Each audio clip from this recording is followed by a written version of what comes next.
Les spéciales de l'info sur Sensation. Les spéciales de l'info sur Sensation, on parle Europe. Aujourd'hui avec Marie-Raphaëlle Minier, vous êtes manager au Centre Europe Direct, hébergé par la Maison de l'Europe des Yvelines. Donc on va parler Europe et surtout le fonctionnement de l'Europe. Alors comment ça fonctionne quand l'Europe décide d'une loi, fait voter une loi? Alors en fait, c'est la Commission européenne qui a le pouvoir de proposer la loi, de proposer une idée de loi, de décret, un texte de loi, qui va ensuite être voté, retoqué puis voté par le Parlement, avec parfois une navette entre le Parlement et le Conseil de l'Union européenne.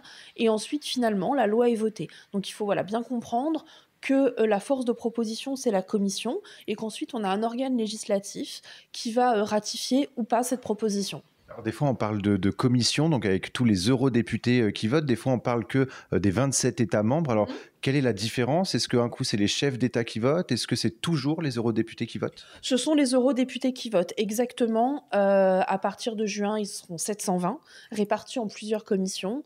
Donc bien évidemment, si un jour on doit voter un texte sur une émission polluante de gaz ou quoi que ce soit, on ira chercher comme rapporteur de ce texte quelqu'un qui fait partie des partis environnementaux, etc. Voilà.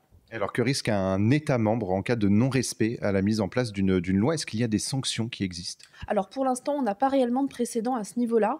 Ce qu'on a, ce sont des précédents lorsqu'un État membre ne respecte pas ses valeurs fondamentales, les valeurs fondamentales de l'Union européenne. Donc l'Union européenne peut prendre des sanctions à son encontre. Ça a été déclenché contre la Pologne et la Hongrie. C'est ce qu'on appelle l'article 7 du traité de l'Union européenne, mais ça n'a jamais abouti. C'est pourtant revenu en 2021, c'est-à-dire qu'il y a eu une réforme judiciaire mise sur pied en Pologne, et la Cour européenne a affirmé dans un arrêté de mars dernier que celle-ci n'était pas conforme au droit européen parce qu'elle portait atteinte à l'indépendance des juges. Donc il y a une opposition entre les eurodéputés et le Premier ministre polonais et la présidente de la Commission européenne, Madame von der Leyen,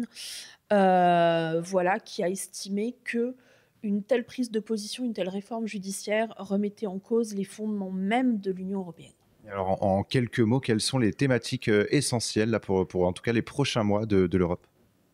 Alors, la mise en œuvre du dernier volet du pacte vert, les élections, l'intelligence artificielle et la réglementation du numérique, la crise migratoire et les demandeurs d'asile. Voilà. Il y en aura d'autres dans les prochaines années notamment. Absolument. Merci beaucoup Marie-Raphaëlle Minier d'avoir répondu à nos questions et nous on se retrouve très vite sur Sensation pour d'autres thématiques.